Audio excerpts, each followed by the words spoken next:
Allez, cette question, dans le fond, tiens, pourquoi est-ce que Donald Trump a relevé brutalement les droits de douane à des niveaux qu'on n'avait plus connus depuis les années 30? Bonjour Jean-Marc. Bonjour David, bonjour tout le monde. Jean-Marc Vittori, éditorialiste économique aux Échos. Pardon de se revenir à une question assez basique, et j'ai envie de dire, pourquoi il fait ça? Parce qu'il aime les droits de douane, parce qu'il s'en est jamais caché. Mais là, c'est un petit peu court comme réponse de dire ça. Ah mais cette réponse est très importante. C'est une des rares constantes de la pensée politique de Donald Trump, c'est il faut des droits de douane. Il a dit bien avant d'être élu président, alors que c'était pas son rayon. Lui, il a toujours travaillé dans les services, dans la promotion immobilière, dans les casinos. Donc il n'était pas particulièrement dans des secteurs qui étaient menacés par des importations japonaises ou chinoises. Mais il aime les droits de douane. Il a été très marqué par ce qui s'est passé dans les années 1980, quand les produits japonais envahissaient les États-Unis. Donc il y avait toute une rhétorique droit de douane et qu'il a adopté de bon cœur et qui garde visiblement en lui. Donc c'est une première réponse, c'est très important. Il aime cet outil et a tendance à nier un petit peu les effets que peut avoir cet outil. Donc ça c'est... Mais ensuite, il y a même derrière effectivement des très bonnes raisons. Alors, les économistes ont un peu de mal à comprendre parce que pour les économistes, enfin pour beaucoup d'économistes, les droits de douane c'est mauvais. L'ouverture des frontières c'est bien. David Ricardo a montré au XIXe siècle que c'était mieux que les pays qui exploitent leur avantage comparatif. Donc l'Angleterre doit faire du drap parce qu'elle sait mieux faire du drap que... C'était à l'époque, ça. Voilà. Et le Portugal doit faire du vin. Et tout le monde a intérêt à ce que le Portugal fasse plus de vin et l'Angleterre fasse plus de drap plutôt que chacun essaie de faire dans son coin des draps et du vin. C'est ce qu'on a fait pendant des années.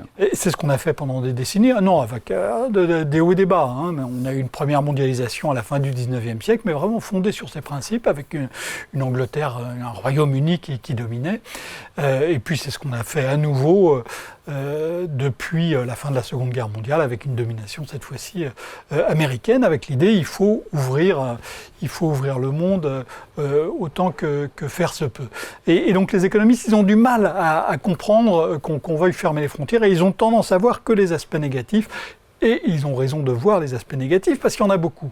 Mais dans la tête de Trump, il n'y a pas que ça, et je pense que c'est important de regarder ça d'un peu près. Alors pourquoi il se lance, les raisons pour lesquelles il se lance dans cette politique commerciale agressive?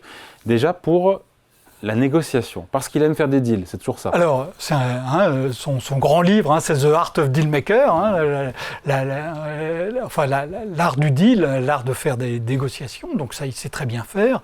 Et les économistes, c'est quelque chose qui ne rentre pas bien dans leur modèle.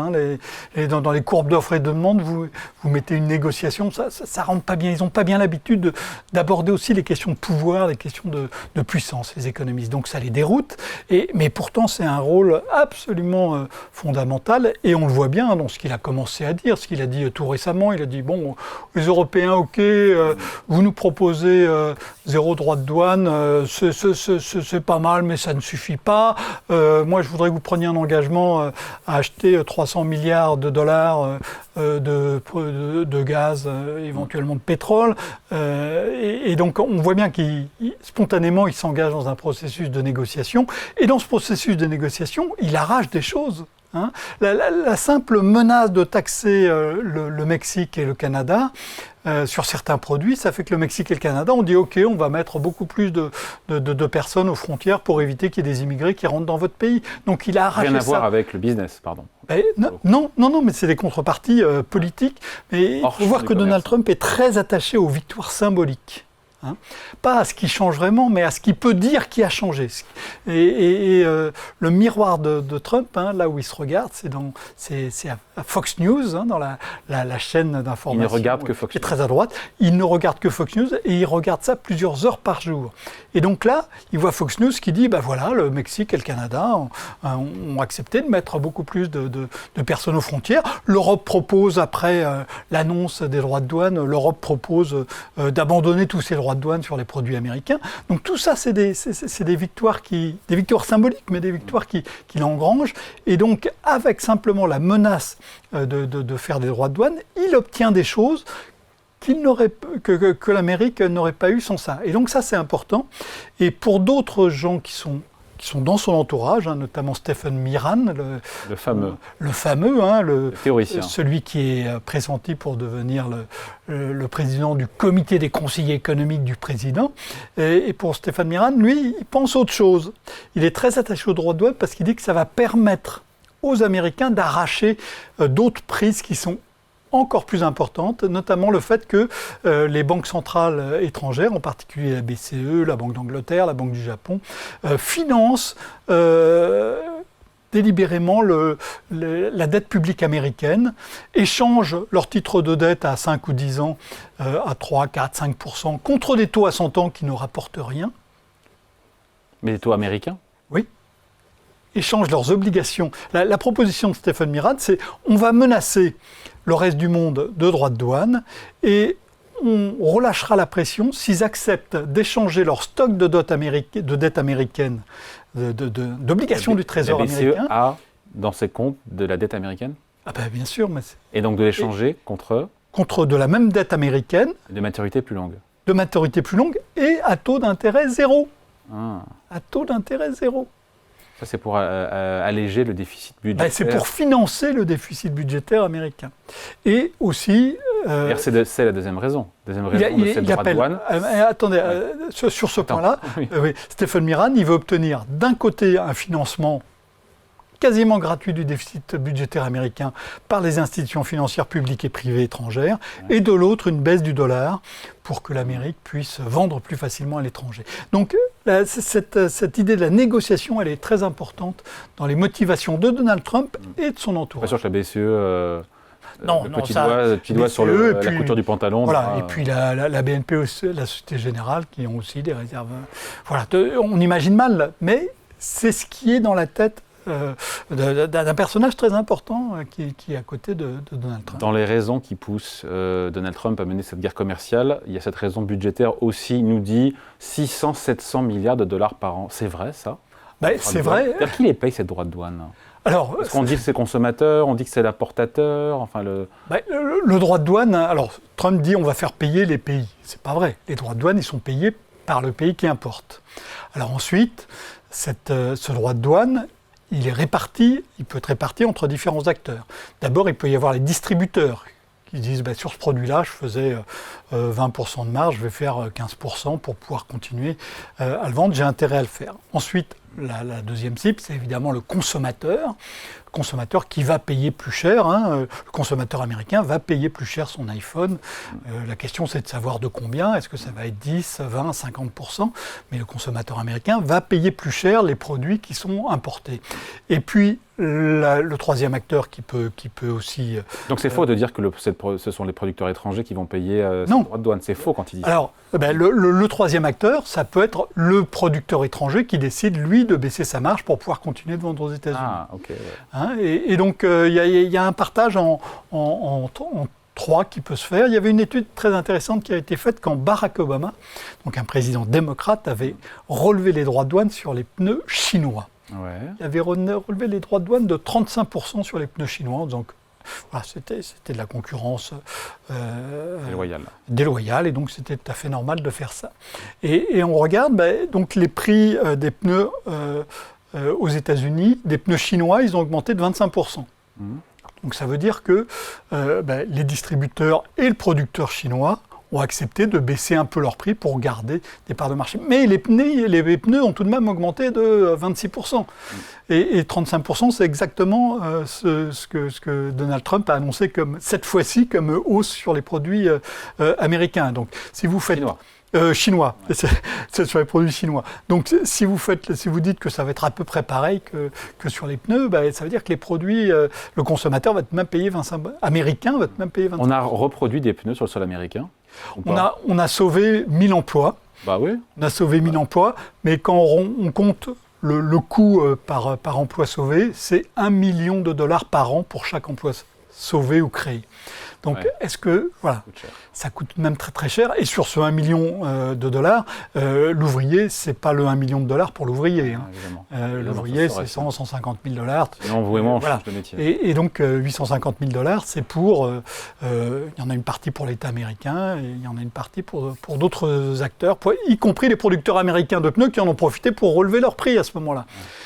Donc, c'est tout ça, ces raisons. On n'a rien oublié sur les raisons qui poussent Trump à mener. Alors, il y a d'un côté la négociation, de l'autre côté, il y a le budget. Il rapportait beaucoup d'argent pour les caisses de l'État parce que Donald Trump va en avoir besoin. Pour baisser les impôts. Pour baisser. C'est pas les mêmes montants. Les impôts. Oui, mais bon, ça fera une partie. Ça fera pas tout, évidemment. Hein. Le trou, il est de près de demi-milliard de dollars. Oui. Même si vous faites 600 milliards avec des droits de douane, ce qui est une hypothèse maximaliste qui suppose que personne n'achète moins de produits importés, ce qui est évidemment totalement faux. Mais bon, si vous supposez 600 milliards... Dans le meilleur des cas. Voilà, ça fait tout de même... Par an. Ça fait un tiers du déficit. Ça permet soit de réduire le déficit, soit plus vraisemblablement d'accorder d'autres baisses d'impôts qui sont celles qui avaient été promises dans le programme. Non, il y a un troisième point, et là on est vraiment dans le raisonnement économique, qui est l'extraction de la rente. Alors, vous m'avez perdu là, l'extraction de la rente. Je m'explique. Quand vous augmentez les droits de douane sur un produit, la taxation sur un produit, la demande diminue de ce produit. Ça coûte plus cher, donc on en achète moins. Ouais. Et donc, sur les prix de vente, ça fait une pression à la baisse, puisque les gens en achètent moins. Hein. La loi de l'offre et la demande, là, voilà. Comme la demande baisse, eh ben, les prix vont baisser pour que l'offre s'ajuste. Voilà, s'ajuste. Et donc, il y a de l'argent qui passe en fait d'une poche à l'autre. Et donc, si on fait ça, si on fait une taxe, si on fait une taxe à l'importation, l'État du pays qui importe va récupérer de l'argent, ça on l'a dit, et le pays vendeur va être obligé de baisser ses prix. Et donc, en fait, c'est un transfert d'argent du pays producteur vers les consommateurs, vers l'État du pays consommateur. Et ça, on l'a vu de manière très claire avec les prix du pétrole. Quand les pays consommateurs de pétrole augmentent fortement la taxe sur l'essence, taxe carbone, au nom du carbone, ou la taxe sur l'essence, eh bien, la demande baisse, donc le prix du pétrole baisse, donc les pays producteurs ont moins d'argent et donc ça veut dire qu'il y a un transfert d'argent des pays producteurs vers les pays consommateurs et l'État. Et donc ça marche avec le pétrole. Est-ce que ça marche avec tous les pays qui sont attaqués et qui subissent des droits de douane? Quand il y a une baisse, s'il y a une baisse de la demande, il y a forcément. Mais qui est les rentes? Alors ça c'est une très bonne question. Le problème, la limite de ce raisonnement-là, c'est que du côté des quand les constructeurs automobiles européens qui vendent aux États-Unis, ils ne font pas des marges colossales, sinon ça se verrait dans leur cours de bourse. Ouais. Et donc les entreprises dont le cours de bourse est très très élevé, dont la valeur en bourse est très très élevée. C'est la tech américaine. C'est la tech américaine. Et il n'a pas attaqué la tech américaine. Il ne va pas attaquer la tech américaine, mais normalement, les Européens, les Chinois...